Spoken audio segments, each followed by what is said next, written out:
This is the unofficial Star Wars X-Wing Miniatures Game podcast. So, strap yourself in. Stay on target. Fly casual. Let the Wookiee win. And more importantly, enjoy the show. Hello and welcome to the X-Wing podcast. My name's Ben Curry. And I'm Ben Johnson. And in this episode, we're going to be talking all about the Aces. Yes. And that's the Imperial Aces, not the Rebel ones that have been leaked on the internet. Well, not leaked really. No, plugged and pushed by Fantasy Flight. Maybe a bit of an apologies might be needed, or maybe not. You know, it's a free you don't have to show, pay for the episodes, you know, but yeah, we have been on a bit of a gap, enforced rather than by choice, just because been dead busy at work and whatnot. So yeah, we've both been on holiday. You've been busy with work. Warhammer tournaments away. Warhammer tournaments. Bit of this, bit of that. Yeah. And but we're back at it. We're not going anywhere. People have been asking if it's dying off, and no, it's not.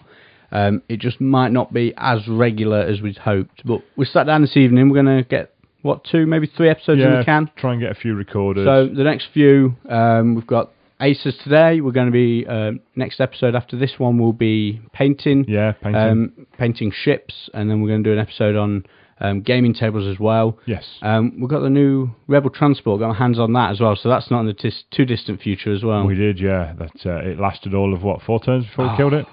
So, many moons ago, and for those Warhammer players out there, Games Workshop released this brand new fine model. It's a cockatrice, it was called, yes. And it wasn't available in any army. It was like a supplement which you could play, anyone could use it, so It wasn't like, it didn't have to be for your elves or for your orcs. Anyway, Ben went and bought one, painted one, bought one to play, put it on the table, and I killed it before he moved. Yep, it didn't even get to move, he just shot it dead. And I think he's been biding his time and awaiting his revenge, because when I turned up on, was it Saturday evening we played? Yeah, we played X-Wing and What's Your Vision? Yeah, bearded man, woman. Yeah, anyway, so, okay, is there a thing? So yeah, Saturday night, my Rebel Transport arrived Saturday morning and I went out to work. I managed to grab it off the postman just as I was leaving the house. Came back, we had a 4-way, didn't we, with the girls, as bad as that sounds. So yeah, that does sound bad when you listen to it back, actually, doesn't it? I turned up with my brand fine new Rebel Transport and we paid 150 points, didn't we? That's right. We said we'd take no characters or no upgrades, and then someone rocked up with, Luke and Chewie. And you had Vader. So Luke and Vader would cancel each other out. But I had Chewie because he was the basic Falcon. No, he's not the basic Falcon. Well, no, he is the basic Falcon. No. The other one isn't Falcon. It's just out-of-rim smuggler. It doesn't count. That makes absolutely no sense. Anyway, it was all about the A-Wing in that game. The Chewie did nothing. The Rebel Transport did nothing. The A-Wing just buzzed around like a fly and did good, I think. That's because all we wanted to do was kill the Transport. So the Transport just got pummeled. Although, I think Denise turned around for 5 minutes playing with her phone and looks back up and it was like, where's all my ships gone? Yeah. So, well, you crashed one into the Transport and then I shot it, and the other one I just ran over. Yeah, that was interesting. It just stands on a ship and kills it. Yeah, it's brilliant, brilliant. So, yeah, the Rebel Transport was fun to play, but I really think we need a few more upgrades on that thing to really make it pop. Yeah, it looks that way, doesn't it? But we'll be covering that on a later episode, I think. Yeah. Other than that, we've had a gaming day, haven't we? My birthday. That's right. Should have been a load of us all getting together to play games, and there was me, you, and one of our friends, Jan. Store champion Jan. Store champion Jan, yeah. Yeah, he won the store championships down at Shadow Games in Rugby. Yeah, just goes to show how popular you really are. Yeah. One person, and you, because your wife would have shouted you if you'd have abandoned me. Yeah, pretty much. Yeah, that's it. So cheers, Jan, thanks. And the rest of you, knackers to you. Yeah. But no, we had a good day flying the Aces. I think it was good, actually. All of us flew them at some point, and yeah, I mean, I think I had 3 or 4 games. Every game had a Royal Guard pilot on the table. Seems to be our favourite one, that one. So cool. Yeah, I don't know if they're the best point for point. I just like them. I like the fact that you can use the red ship, you can use the red ship on the card with the upgrade card. It's just cool. I like it. I like it. But we'll talk about that some more later in the review. Yeah. Other than that, we've been doing a bit of painting as well. Your Imperial fleet's all painted now, isn't it? Everything apart from the Space Cow, the Lambda, because I had that for my birthday. And to be honest with you, I'm not sure there's a lot I'd do with that. I think I'd probably just look at glossing the canopy, and then maybe repainting the guns. And what I've done is with a dry brush paint, tried to give them a bit of light sourcing on the other ships. I think that's all I'd do with it, because the white actually looks pretty good. And the big flat surfaces, I don't think would take just a wash like what I've done with the rest very well. Yeah, it might be a bit difficult. It's already well washed, isn't it? The I think white contrast. I think it just come out patchy. I like the paint job on the Lambda, but I've seen a few people say it's the worst one, and I don't know. I like it. It's a bit plain, but there's not a lot you can. Yeah, but that's what it kind of looks like. Do you know what I mean? I think maybe what you could do actually, maybe you could weather it up a little. Yeah, maybe. Yeah, some chips. You're liking your weathering at the moment, aren't you? Yeah, a little bit. Okay, so I've been painting a bit. We'll talk about that on our painting show because there's quite some contrast between the bits I've been doing and the bits you've been doing. So we'll get to that. Mine are quicker and dirtier, I think. Yeah. And also, I've moved to a 3-box transport system. This is how much crap I bought for X-Wing. I went from one really useful box, and now I have 3 of them. There are really 3 and as well. I still think I might be struggling on space even with 3, particularly if I get my hands on that Tantive, the Corvette, when it comes out. Although when I saw them, I'm like, I'm not buying them. And then now they're out, I'm like, I want to buy one. Yeah, I do like the transport. I'm not 100% sold on the way it plays. Kel says it looks like a giant woodlouse. Yeah, it does look a bit woodlousey. Yep. Does look a bit woodlousey. My transport system is one nice box and then one box that's just got shit piled in it. So all the Rebels that I'm not using currently are just dumped in there. And I actually feel really bad. Not really bad. Just Poor Luke Skywalker at the bottom. Well, I'm thinking more the £200 worth of models. It's because they're pre-painted. It is. Treat them like toys. It is because they're pre-painted. I would not do that with any other sort of miniature that I own. No, of course not. Unless I was pouring them in a box to throw them in the bin. Yeah. You know what I mean? But all this stuff that's pre-painted, it's literally swept off the table into the box. Yeah, the joys of the game, though. It's cool. Yeah. You can do that and you can get away with it. Yeah. That's okay, well, we'll go for a break, and then when we come back, we'll get into the Aces. Okay.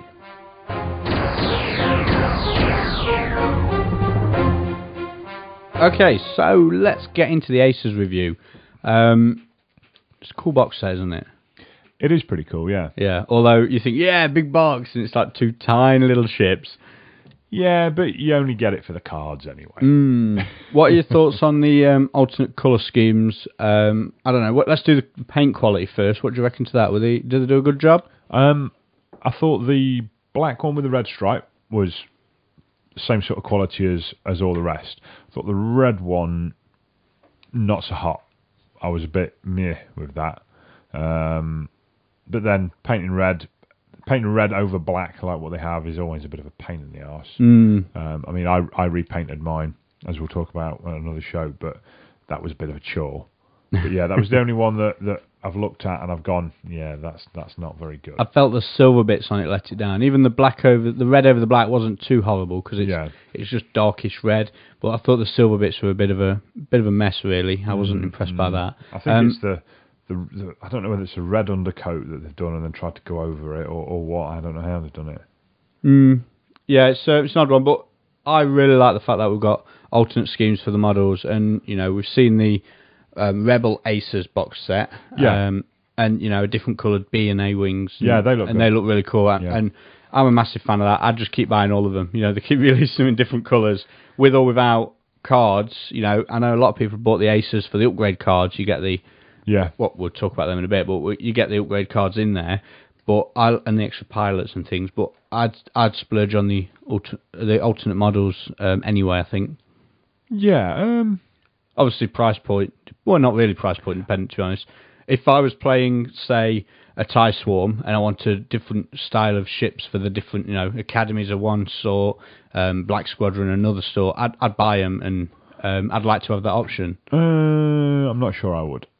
I've got 6 now. I've got 2 boxes of Aces and 2 regular Interceptors. Okay. And other than other pilots, if I could get the cards without the ship, I wouldn't. You wouldn't have the 6, you'd stick at 4. Yeah, I wouldn't just go out and buy the ship because it was a different paint scheme. Okay, fair enough. If I could get the cards separately. I know you can't, but does that make sense? Don't know. Sort of, yeah.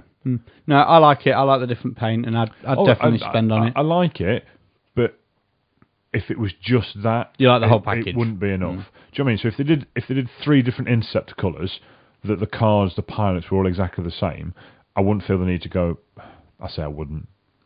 We're collectors. It's what we do. That's exactly what I mean. I'd be like, oh my god. I'd probably there's one with a little black stripe on it. I could paint mine black, but it's not the same. Yeah, I could. I'd probably go so far, but then I'd either get yelled at from the wife or I'd read myself in. If it's got the cards and the pilots that are different and extra, then yeah, I think the value's there. I think without that, I'm not sure it is. Okay, fair enough. All right, so let's delve into what you get in the box then. Lots of plastic. Yeah, and we're going to start with the new pilot sets. Yeah. And we'll come back to the upgrade cards afterwards. Because obviously the upgrade cards are cool. Everyone gets access to them. But yeah. I think that the meat of this set is the new pilot cards, isn't it? The new abilities. So you get... So where are we starting? Top or bottom? We start with lower pilot skills, I think. Okay. You get, 6 different pilots? 6 pilots, yeah. I think what we said was 2 Sabres and 2 Royal Guards, wasn't it? Yeah, so you get Sabre Squadron, who's... Nothing new. We've got this one in the normal Interceptor, so... Have you? Yep. Sure? I'm pretty sure. So that's the only one that we probably don't really need to talk about. But, yeah. It's not the basic set. It's basically the cheapest one you can get and still get the elite pilot talent upgrade. Yeah. So 21, you get an elite pilot, like you say, so you can comfortably get 4 of these in a list, can't you? With a few upgrades. With pretty much whatever you want, Yeah. But I think for 1 point, going up to the Royal Guard pilot is, it's 21 for the Sabre. Oh, yeah. Or it's 22 for the Royal Guard, and you're basically getting the same ship, but it's red. and it's got pilot skill 6. Yeah, pilot skill 6. Definitely. So Royal Guards, we're both a big fan of these, aren't we? Oh, we're not going to do Loria? Has he been... he's 5, isn't he? He's 5. Okay. Come on, get with the programme. Yeah, Loria fits in between the two. Yes. He's 23 oddly points. enough, yeah, you're paying, over the top of the Sabre, you're paying 2 more points, and you're getting a funky barrel roll. Yeah, now, and no elite pilot talent. So, let's talk about his ability first. So, when performing a barrel roll, you may receive 1 stress token, and you can use the banked one instead of the straight one. Which is quite cool because it means you go further, quite considerably further as well, and then obviously you can alter that to whichever angle best suits you. What I thought was quite cool about it is if you want to play him as a flanker, you can throw him out on a flank, you can do a straightforward 5 and then sort of barrel roll, so say to your 7 o'clock position. So not only are you going into the table, you're turning to face in as well. And then you do the same manoeuvre again the following turn. You kind of covering a massive amount of the table. If you think about how much it's... Because that first barrel roll, how much it brings you in. Yes, so you cover a lot of table and you turn 90 degrees in doing it, don't you?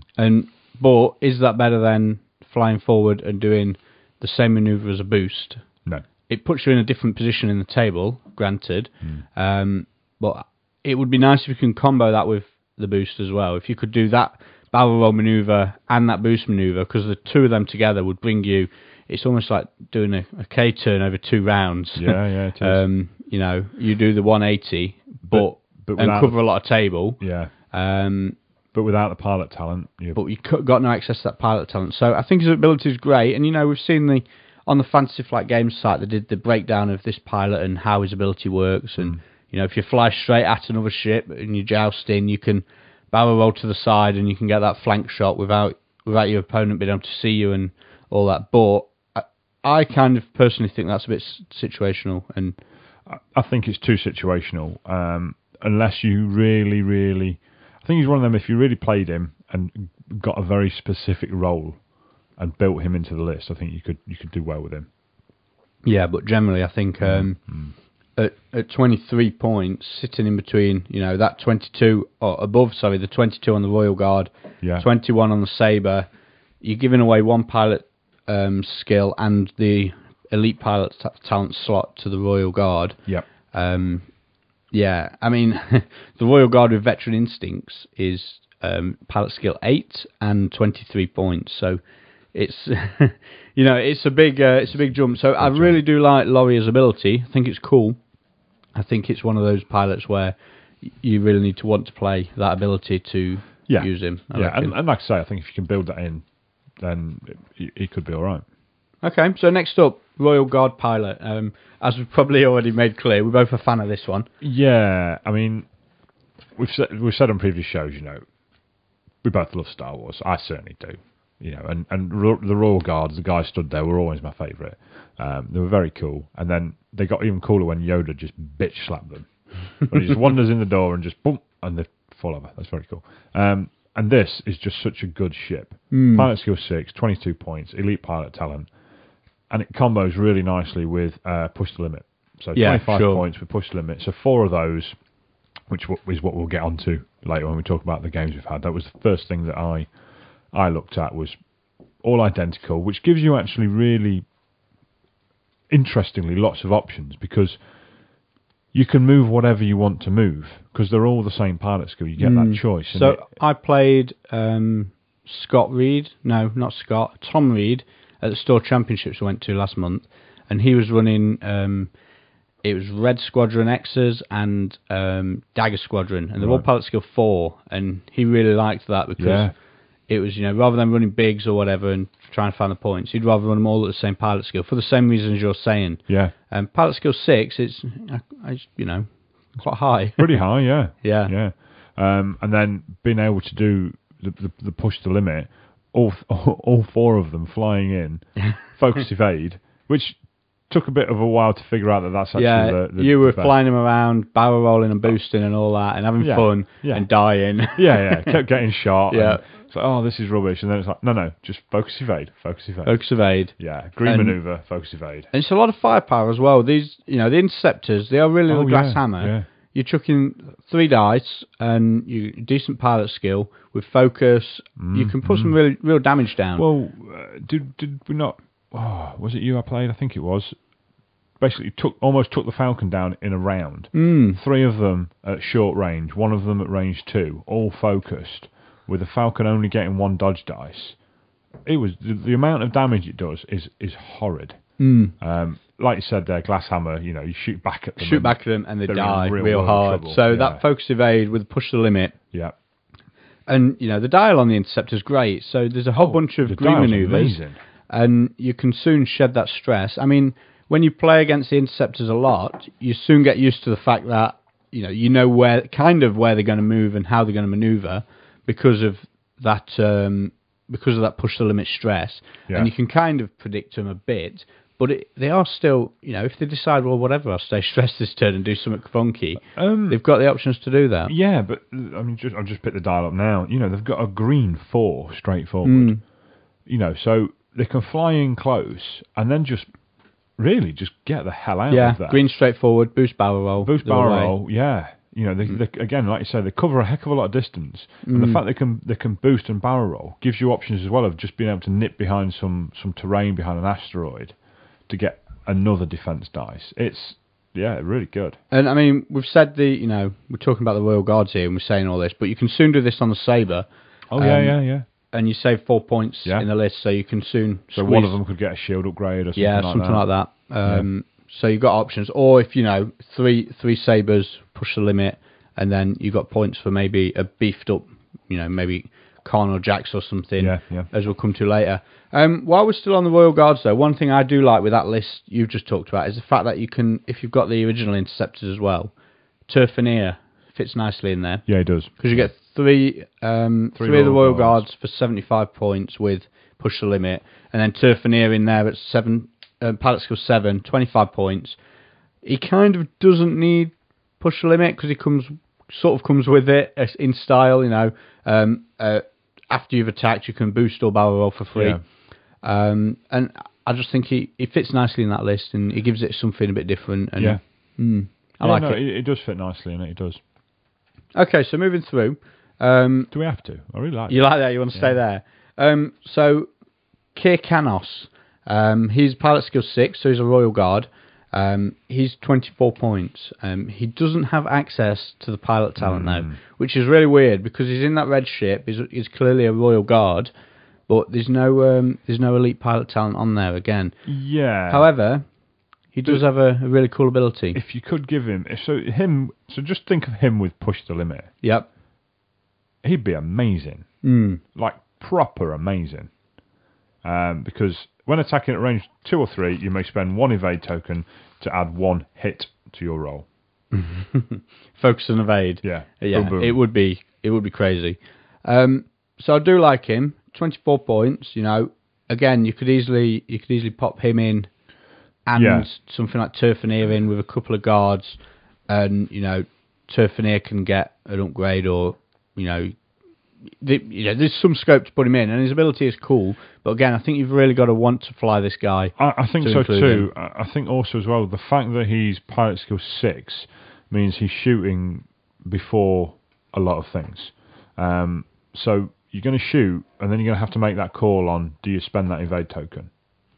I kind of think though it's a bit different to that. You don't make the call when you shoot. You make it when you move. Do your action. Yeah, that's. Do I want to get that extra hit? So you fly him as a flanker. You that's get him what I was into. going to get onto. You couldn't. You'd have, because of that, you'd have to use him in that sort of role. Because if you just went into a normal dogfight, you're always going to be torn on: do I shoot and use my evade? Like you say, you'd have to plan that in, bring him in from the side so he isn't getting shot, and just use that as your extra one. You know, I think just keep him really, really at arm's length. Yep. Keeping it range 3. I'll tell you what would be nice. This guy who is 24 points, backstabber in there as well, who's got a similar kind of ability. If you get in the flank, you roll an extra attack dice. So these two running together with maybe a mini swarm, Howl Runner, and some Academy pilots that could work. or as a block to draw the fire. And these two together coming in from a flank, backstabber rolling extra dice. This guy getting an extra hit at range 2 and 3. Yeah. So it's solid, but I think you need to build your list for him to suit. You know, rather than just throwing him in with a bunch of interceptors or whatever. He really needs to be. He needs to be in there first, and then you build your list around him. Yeah, because like we just talked about, I think you've got. He's not flexible enough. Is no, you can't rely on him to go down the middle. Essentially, he's got to go down the sides at arm's length to make the most of that ability. I think, like I say, if you can keep him at range 3, always doing that hit with an evade. 3 shots, good chance of getting some more. But then when he's getting shot back, he's chucking 4 dice to defend with, because again they're very fragile. Yep, I agree. Okay, so who we got next? Tetran Cowell. So again, he's pilot skill 7. He can have an elite pilot talent, and he's 24 points. And his ability is, when you reveal a Kyorgan turn, that's a bit of a butchery of that, a K turn, you can basically treat it as speed 1, 3, or 5, which, again, at pilot skill 7, is pretty damn good. Yeah, it is, isn't it? Because you're moving after people, you know where they've moved already. Yeah. You can look at that table and go, right, I can't do a 3 because I'm not fit. I'll do a 5, or they've all gone past me. I'll just do a 1. Yeah, really good. So this is one of the guys you probably don't want to be throwing push the limit on, I think, because although it's great to fly up to the joust and do your turtling or whatever you want to call it, once you've done that K turn, you've got stress. You know you're struggling there. So what other options would you throw out on him? So boost his pilot skill would be pretty handy. Yeah, that's not a bad shout. Do you know what I mean? Really make sure then that he is moving last and getting the pick of where he wants to go. I think that would be a good start. I like the idea of adrenaline rush on this guy. Yeah. It's only 1 point, so it puts him up to 25. Again, he'll fit nicely in that Royal Guard squad if you want him that way. And it basically lets you, when you do this 1, 3, or 5 K turn, you can ditch your stress that turn. It basically counts as a wipe maneuver, so he still gets to do his focus or evade or whatever he fancies, or even a barrel roll after a K turn, which would be quite cool, or even a boost. Yeah. Do a K turn and a boost. Do a 1 K turn and then boost. So you end up exactly where you started. So just facing the other direction. Yeah, and that's one use, isn't it? Yeah, just one use only that, but I think it could be quite a sweet one to pull out. It could, couldn't it? Gives you a lot of options there as well. What I really like, I mean, we'll come to Jack's next. He's a bit more expensive, but we've talked about the way these guys fit together. And Canos is 24, Cowell is 24, Phenirr's 25. you can easily fit 4 of any of them into a squad. Yes. You know, if you want to put a Sabre in there, you can probably fit Fell or Jax in, and it's pretty easy to make a squad of 4 of these guys because of the way they're pointed, and I quite like that. It's obviously been thought about when they've designed the ships. They've not. It seems like they've not just pointed them on what that pilot is worth. They've also pointed them on how they'd fit together as a squad, I think. You don't think so? Maybe. Let's give them some credit. Yeah, that's what they did. That's what they did. Oh, dear. Okay, so that's Cowell, and then finally we have Carnor Jax, and this guy's the sort of... You've seen the Eric Cantona Farmers advert? Yes. Yeah, the Stella, for the American listeners out there, Stella Artois. It's like the whole advert's a parody on footballers not being, the famous ones. It's the farmers, the guys who make the guys that grow the hops. Yeah, and they're all like, superstar farmers. This guy's the superstar of the Royal Guard pilots, I think. So what does he do? I don't think he's that good. Really? Yeah. Okay, talk about what he does and talk about why you don't like it. So, what he does is enemy ships at range 1 cannot perform focus or evade actions and cannot spend focus or evade tokens. Mm-hmm. I don't know. We played him once and I didn't think that much of him. I like him. The reason I like him is because not only is his ability quite awesome, it'll also make him draw a lot of focus from opponent, or not draw focus, or draw the focus off in more than one way. The fact that people are like sort of terrified of his ability. I mean, I know the rebels will just target lock every turn. Yeah. But then... And blow him out sky. Kind of, and kind of not. He's still an interceptor. He's still super mobile. Oh, yeah. He's still got that pilot talent if he wants it. Yeah. The way I like to play him was with a shield upgrade and a hull upgrade, both. So he's super bomb proof. Fly him in. Yeah, I just think he gets expensive, and I think you can get more for your money. Okay. I might be wrong. No, I agree. He does become expensive. But I found that when you run these ships, if you don't have a big focus like this, you kind of leave it in your opponent's hands as to which ship they want to destroy. And don't get me wrong, they still get a lot of choice in that. They can think, I need to destroy that one. But if you're putting something like this on the table, and playing it really aggressively, you're kind of forcing the hand in the fact that they've got to deal with it, or he's in amongst them causing havoc. And if they don't deal with him, he's in amongst them causing havoc.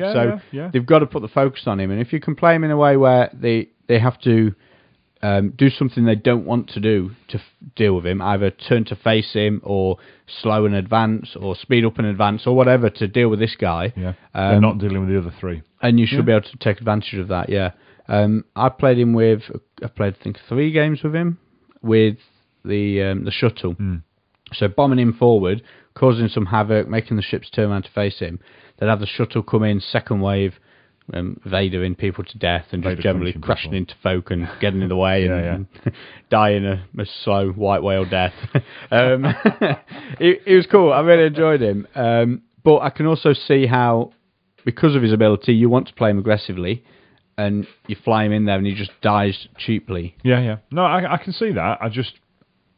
I'm not sure. I'm really not. I saw you playing him, and I just struggled to fit him in a list. Because by the time if you give him that shield and that hull you're talking about, you then struggle to get 3 more interceptors in. Yeah, and also if you want, like you say, if you want the talent on him, whatever you want to give him, you can push the limits 3 points, then your shield's 4, I think your hull's another 3. Yeah. That's 10 points of upgrades, it's 36 points. And all of a sudden you're talking a 3-ship list. I mean, I think I played him with Fell, Jax and a Shuttle, and I think I played him again a couple of times with it wasn't Fell, it was like more ships, right? But I've not played him a massive amount, don't get me wrong. And I think 36 points, they're so one-shottable. Yes, maybe not so much this guy, because he's essentially going to have five wounds, with the shield and the hull upgrade, but so many times they just get boom, 1 shot dead. And if you've only got 3 of them, it's a bit seat your pants. But if that's how you want to play, grand. Okay, so couple of questions then. But the Royal Guard's the best. Royal Guard's the best. So I think we both like the Royal. I still think I like Fell the best, but he's obviously not an ace. He's an interceptor pilot. I really like the fact that it synergies with, I suppose, 4 of those, always push the limit, all at pilot skill 6. You're so flexible. Do you know what I mean? No matter where your ships are, you've got so many options to be able to do whatever the hell you want, in whatever order you want. I think that adds a lot, and it makes it so much fun to fly. Yeah, I agree. What about then if you're just running an interceptor? What are you thinking then? Are we still going Fell or Turr Phenirr? Yeah, I think. Or do you like the idea of Jax or a Royal Guard even, or one of the others fitting in? I think these 2 guys who we spoke about, Loria and Keir Canos, I think those guys fit in quite well into a list on their own because they can do their own thing. They can run off and be a flanker. They're not relying so much on. And we talked a lot about push the limit, but there's a reason you get 2 push the limits in this set. Definitely. Yeah, I think they fit in more running solo, don't they? Yeah, if you're going to go with one, sticking one interceptor in there, and you don't want to go with Fell or Turr Phenirr, I think Canos is a good one.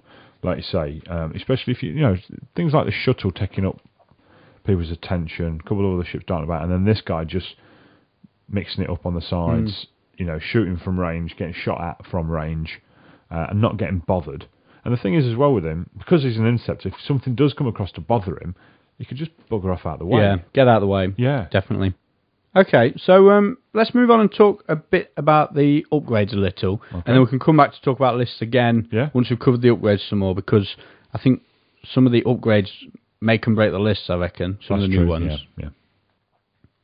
So modifications, we get 6 different cards and 2 of each. That took some working out between the 2 of us, didn't it? Well, I worked it out quite quickly, and then you seem to not believe me. I've learned a long time ago to not listen to anything you say. Don't believe because you're either wrong or trying to wind me up. Don't believe a Ben. So we get 2 push limits, which is an oldie but a goodie. So on the winding up, I've got a new favourite thing. Okay. What's this? What's this? Jabbing someone on the chest and flicking the nose. So what's this? When they look down, you flick them in the face. You're such a grown-up. I'm 35 years old. Oh, dear. So we get 2 shield upgrades. Yes. Again, an oldie, but a goodie. And then we get 4 new upgrade cards. One of them is the Royal Tie Guard title. It's interceptor only, and it lets you equip 2 different modifications instead of 1. Yeah. And it's only on a pilot skill of... sorry, you cannot do it if it's 4 or lower, so it's got to be on... So you've got to be badass, basically. Got to be quite cool. Got to know your skills behind the stick. No, I think you've just got to know someone back at the Death Star. Yeah, someone with red paint. Yeah. Then we've got hull upgrade. It's a modification and increase your hull by 1. So 3 points for this, 4 points for shield, 7 points for 2. It's quite a cool combo with Royal Guards. Yeah, because you look at these ships that we're talking about. Just look at the Royal Guard tie, which is 22 points. So what's that? Sort of 7 points a wound. Do you know what I mean? So you're getting 2 for 7 now. It's pretty good. Yeah, it's quite good. Big increase. The hull and the shield, both pretty solid. What's cool about the shield is a lot of people like stealth. Yes. But I think what you find with stealth is the sneaker dice through because, you roll bad or whatever. It's just weight of fire. And that's often a crit because it's the last one cancelled. So a shield is quite nice to be able to... Shield and stealth together is cool. Yeah, it is. And again, just to be able to blast it through an asteroid or something like that while you've still got it, to take that away as opposed to just potentially taking that crit. It's all good. Yeah. So that's the hit of the hull and the shield. Next up, we've got targeting computer. It's another modification. Yeah. And it gives you it gives you the target lock action to your action bar. Yeah. So target lock for 2 points, which is not something that the Imperials get much of. No, not. Do you know what I mean? Not standard, is it? The firespray gets it. The advance gets it. Shuttle. Does the Shuttle get it? Oh yeah, Shuttle gets it. And that's about your lot, isn't it? So not bad. I like it. And we'll talk a bit more about that when we go back onto the list because there's some nice combos with this. And then finally, opportunist, and When attacking, if the defender does not have any focus or evade, you may receive 1 stress token to roll 1 additional dice. If you're already stressed, you can't do it. And that, funnily enough, it works quite well with good old Con or Jacks down there. But it's 4 points. 4 points, and it's situational. It's so situational. 4 points occasionally, or 3 points for a hull upgrade and a veteran instincts is 4 points between the two. So, there's it has its place, I think, and I'm sure you can make some great lists with it. I'm thinking even or push the limit and target the computer for 1 extra point and focus target lock somebody. Yeah, sure. Sure. The X-wings do it. I suppose if you've got this on the table, and especially if it's on a low pilot skill flanker. I mean, there's not all that many of them with the low pilot skill and pilot talent upgrades. That's the words I'm looking for. Use your words, Ben. A lower pilot skill flanker. So if you've got your main body coming in, putting some shots down, and your opponent knows he's got a choice of, potentially taking more damage if he doesn't use his evade. If he does use his evade now. So they've got the decisions to make. But 4 points. No, it's a lot. 4 points for me. It's tough to justify. It's like an upgrade between taking something like a Sabre or taking Turr Phenirr or something.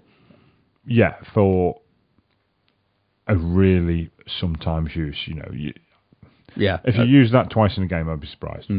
Maybe that's a bit of a jump. Sabre's 21 up to 25. But yeah, not a fan of that. There's a place, there's a time, but it's, again, you've really got to build your list around that trick. And I think building trick lists is a problem. I'm not sure I don't know if you can, because you've got to rely on your opponent doing stuff as well. Do you know what I mean? They can't have any focus or evade, so it's out of your hands, isn't it? It's up to them. It's their decision. You're going to have to put it on a higher pilot skill, because if you put it on a lower pilot skill, people won't have even used their focus yet, potentially. You're the wrong way around. Low skill goes at the end. That's what I meant. Yeah, that's the one. That's what I meant. It wants to go on a lower, but then the lower ones don't have the access to it generally. There's a few, but even the Sabres who do have access are pilot skill 4. Pilot skill 4, yeah. So you're shooting after things like rookie X-wings, even depending on initiative, anything pilot skill 4, which are quite popular in the Rebels at the moment, and they might not have spent the focus on attack, so it's very limited. Not a fan, don't like it. No, don't like it at all. Okay, so I wanted to go back to the list, because one combo I have been using and I've really enjoyed using is Turr Phenirr with that targeting computer on him. Yeah, I mean, I've just reached into my deck of cards here to see if there's an Interceptor at 20 points that can have a pilot skill, because I'm just having said that out loud a second ago, I pushed the limit and targeting computer. Yeah, because it's a great combo, So targeting computer, especially on Fel, because if you get a stress, you get a focus. So what you'd often find yourself doing is you're flying up, you do an action, you want to take a second action, and you will get a focus for that. But what you actually want is focus, so you don't need the second action as much. So, you could boost, you could barrel roll, whatever. You could throw an evade token on, but you might not be getting shot at anyway. This lets you lay down a massive amount of firepower, and just for 2 points, you don't have to use it. It might be tough to fit a 4-point shield upgrade in, or a hull and a shield, 7 points. It's a lot of points, but a hull and a targeting computer for 5. It's quite nice, and that push the limit targeting on Fel particularly, it lets him put some real threat out, and Fel attracts a lot of attention anyway. Yeah. With this, I think he can be a real terror. Yeah, I mean, one thing that whenever I go back to playing a Rebel fleet, sometimes there's not really anything to do with your action. And sometimes you get that with the Interceptors as well, if you're out on a flank or something. And just being able to chuck a target lock on something that you can't see for later on is, for 2 points, I like it. And what I'm seeing a lot of online, on the forums and on the, particularly the UK Facebook group, the X-Wing Facebook group, is just Academy ties with targeting computer, especially in a swarm of them. Fly them all up, targeting computer, and You just pew pew pew pew. It's kind of like, you can get Howl Runner in there, but Howl Runner's a massive target. Are you better off having an extra academy and a whole bunch of targeting computers? Yeah, that's true. Because if you drop Howl down to an academy, then you're getting 12 points. So that is 3 targeting computers in there. So you get 3 guys rolling 6 points. 6. 2 points targeting. Yeah. 18 down to 12. 18 down to 12. 6 points. Yeah. Sorry. Yeah. Use your fingers. You've got 10. I know. But I couldn't go up to 12. That was the problem. So yeah, only a few points more, and you're getting the whole squad re-rolling all the dice. And I know it takes an action, but it's another option. And I'm not saying it's a better option. I don't think it is it? Because if they'll focus and re-roll the dice,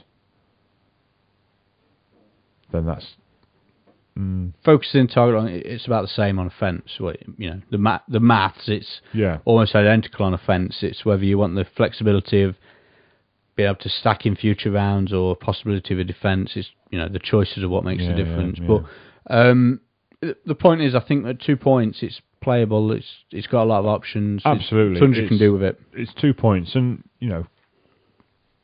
quite often, if you, I've done it a few times where you write a list and you are a little bit under, and normally you just look at what's the sort of next pilot skill guy up, but that gives you a real good option there. If you've got a 98-point list, sticking that somewhere, I think you get more use out of that than not. Yep. I think so. Rather than just going, I'll take a 5 instead of a 4. Yeah.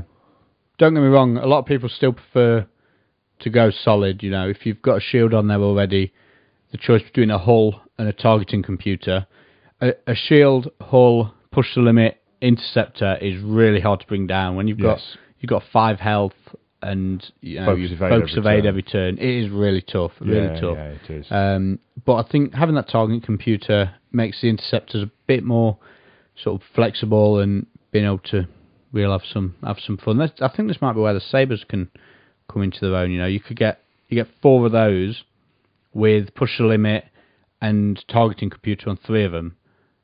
So all of them have push the limit, 3 of them have targeting, and it's not a bad sort of points value there. No, it's not actually, is it? So it's quite cool. But yeah, tons of options this one. I think it really fits in nicely, and it's a good fit as well, isn't it? Add an extra action to the action bar. It's just what other cards like that are left? What are we going to see? Well, you're running out of space. We're both doing the same thing here and staring at the models on the table. Yeah, you're running out of space on the Interceptor to put any more little green symbols. Yeah, definitely. But it's, again, like I said at the start, it's not something that the Imperials get very much of. So it's nice to throw on them. Yeah. Okay, so I think that wraps up Aces. We've had a couple of questions from the listeners. We'll go for a break and then cover them when we come back. But is there any final thoughts on the Aces? They're just so much fun. They are so much fun. I don't think they are the most competitive when it comes to the sharp end of the tournaments. I agree. I think the fact that you can one-shot them fairly... and it is easy. I went to a tournament with Fell, and out of, I think it was 5 games, I had him one-shotted twice. Yeah. And it does happen. Even on 4 dice, you can soon roll a handful of blanks. Yeah, I mean, we talked about it on episode 1 and episode 2 when we went to the first tournament at the Sanctuary. How frustrating it was to begin with, but then you realise actually that's how the dice work. Yeah, that's just the game. Yeah, it's just the game. The way the odds are stacked, it does happen so much. And when you pay in, we talked a lot about the Royal Guard, the 4 Royal Guards. That's a quarter of your army, for want of a better word, your fleet, dead from one shot. Yeah. And it can be one shot as well off a nothing ship. It's not like wedge flies in and shoots you in the face at close range. Focused on target. That rookie shoots you a bunch of hits and you're dead. Yeah. One thing I do like about these guys is particularly when you do tool them up and you run in the 3 Amigos list or whatever they call it. Yeah. I think it also fits quite well with the Shuttle and the firespray together in a list. Yep. Because they're 2 big ships, they attract a lot of attention. Then you've got your Interceptor flying around, just causing havoc, and you don't know what to shoot against. No, you're right. 3 separate big ships or 3 separate targets. Yep. If you're running in a small ship list, you kind of think, I'm I'll shoot whichever one, But you got a firespray which can cause some havoc. You got the shuttle with Vader in, which can be a real problem. You got an interceptor just doing the interceptor thing, and it's a cool list, that one. I like it. No, it is. It's very cool, and we talked a bit about the guys you take on their own. So if you're not looking at just an Aces or an Interceptor list, they seem quite popular. There's quite I mean, Taylor won it with one Turr Phenirr at Store Championship, Championships. So there's a lot of scope there for just adding something to another list, like you say, having him just mince about on one side, buzzing around, adding a little bit of support here and there, and the manoeuvrability as well to be able to get anywhere really quickly to where you need that extra help. Yeah, and I think that Royal Guard title really helps with that, doesn't it? Being able to take them 2 modifications means you can throw them in, and you've got tons of flexibility on them, because you can go cheap, you can really tool them up, and everything in between. So it's quite cool. All right, well, we'll go for another break, and then we'll come back. We'll wrap up the show, and a few questions from the listeners as well. Okay. You're all clear, kid. Now let's blow this thing and go home. Okay, so we're going to wrap things up. And you were giving my laptop the eye there. What did you see which had drawn your attention? A Justin Timberlake picture. Oh, it's my screensaver. It does all the iTunes album covers, and there's some dire, terrible stuff in there, I'm afraid. There's some gems as well. Yeah. If you like a bit of Justin, that's fine. Maybe not. Okay, so some questions from the listeners. And I don't know if they are listeners, actually, or just users on the Facebook group. I'm sure I posted this on the Fantasy Flight Games forums as well, but it's been that long, I couldn't find the thread. Oh, dear. But I did find the one on the UK X-Wing Miniatures Facebook group, and I've got a patch. They've made a patch to sew onto things. And because I saw you eyeing that up as well, I wanted to know where I got it from. Yeah, where's my one? I just ordered myself one. Is it that one there? No, that was mine. Hands off. I don't know if they've still got any. You have to give them a shout on the Facebook group. Neil A asks, Loria versus the Royal Guard pilot. I think we've talked about a bit on this already. Loria's the guy who does the funky barrel roll for 23 points, and the Royal Guard at 22. I generally think I prefer the Royal Guard, but I think Loria might fit better in a running solo. I think, if you're looking at a solo, then Loria probably fits better in that. But then if you're running solo, you're probably looking at Fell or Turr Phenirr. Also, though, I think he kind of fits in at 23 with nothing and just run him like that. Whereas Turr Phenirr or Fell, they start getting pricey because they're already expensive. You want to throw more on them. Throw more at them, and I think the Royal Guard pilot kind of does the same as that, because 22... You're always going to push the limit on him. So he's 25. You think, I've spent 25, I want a shield or a hull or something. So I think he's cool, but I think he wants to be 23 all the time. You don't really want to start spending money on him. Yeah, don't spend anything on him and use him on that support. Or maybe not. Neil, if you're playing him and you're playing him differently, let us know. It'd be cool to see your guys' experiences. So next up, Sam W. I think he's one of Jan's mates. I think... he might be Jan's bitch, Jan rolls out a list against him when he wants a good morale boost. A morale win. This is what I've gathered just from the conversations they have on Facebook. Okay.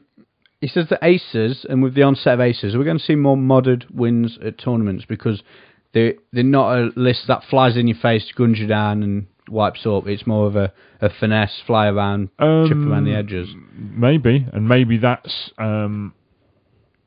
what you can build your list to do. But bearing in mind, he asked this before the Fantasy Flight Games tournament update to the rules pack, where they've changed... Oh, have they? They've changed the rules.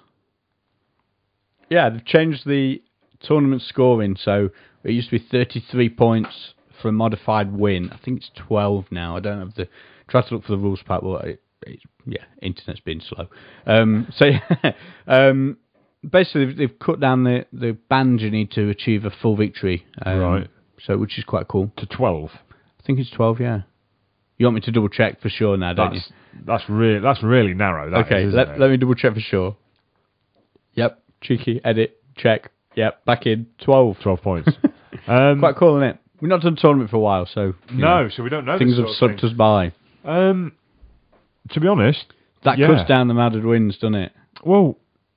I think you'll see aces doing well at tournaments. Because you can build to that Yeah. at 12 points because you can just take your 4 aces, dick about a bit, shoot a ship, and just bug out. But does that not mean if you lose one of your 25-point aces, then you've got to kill 2? Then don't. 2. Yeah. Okay.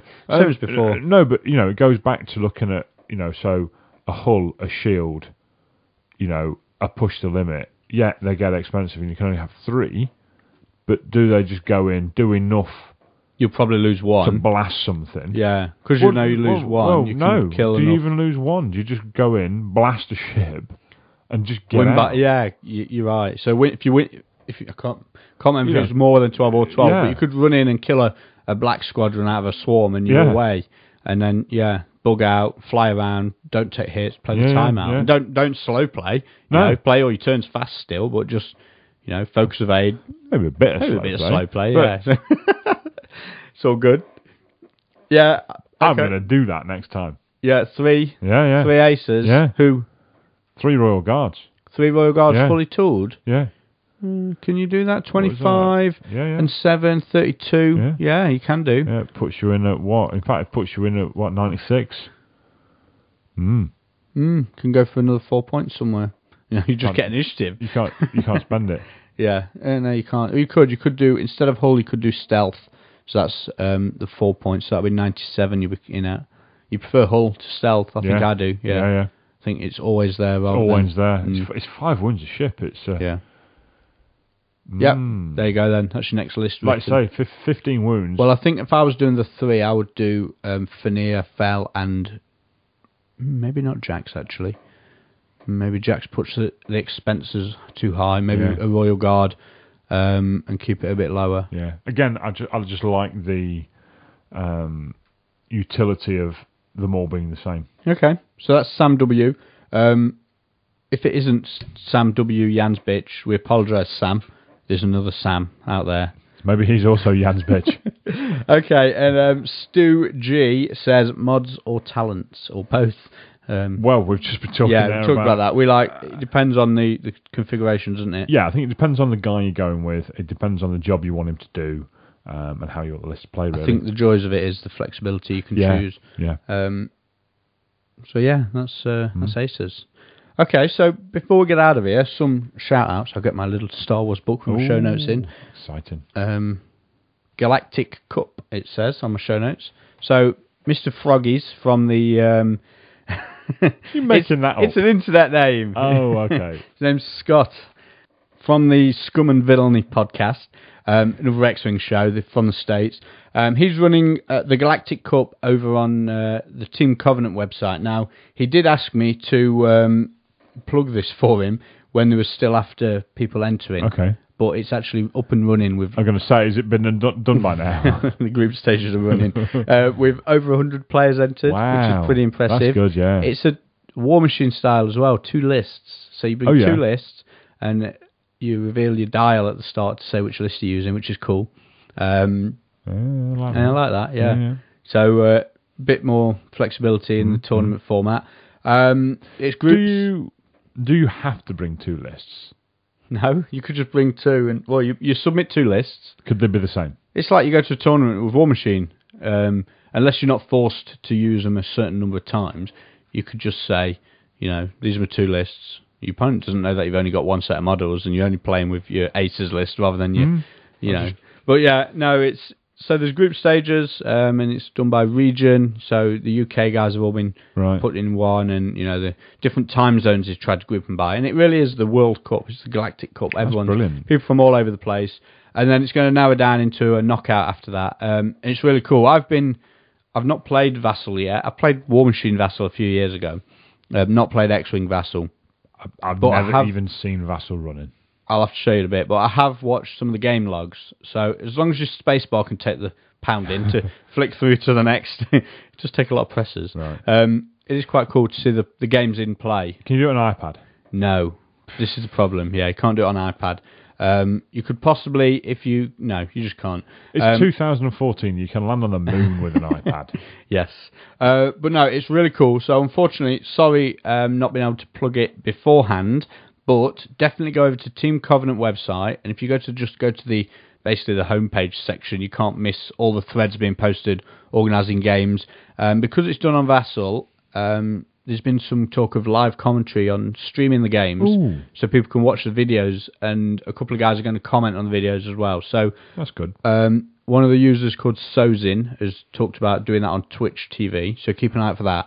And also, he's going to send me the actual commentary from the casts, and I'm going to shove them into a podcast, and we'll get a feed up, a separate feed just for those. And what I'll do is I'll give a few guys access to that who know what they're doing with podcasts, and they can just add episodes. So it can be like a Team Covenant X-Wing live commentary podcast, and we'll get a feed up for that in iTunes. Cool. If it goes ahead, if he does do his commentary, I'll be able to put it into a separate feed, and people can download that. I'm sure we've said on some of the other episodes, watching them on YouTube when we first started playing was very cool. Yeah. So we've been saying it for years for Warhammer, haven't we? Watching it on YouTube is cool. I've been watching Netrunner on YouTube as well. After watching the X-Wing and realising how cool it was. Been watching Hearthstone. That took us 50 minutes to get onto Netrunner. Yeah, Hearthstone on YouTube as well. So I'm into my new thing is not having time to game myself, so watching other people game and sitting here being sad about it. Living vicariously through the internet. Yeah, that's it. It's definitely 2014, isn't it? yeah. There's a meme about that as well online. It's really cool. So I think that wraps up this episode. I'm sure we've got more shout-outs to do, but whatever. One thing I will mention is Element Games have got a massive stock of X-Wing in at the moment, and I'm sure pretty much, to be honest, most of the UK everywhere have had a big restock. I managed to get the Rebel Transport.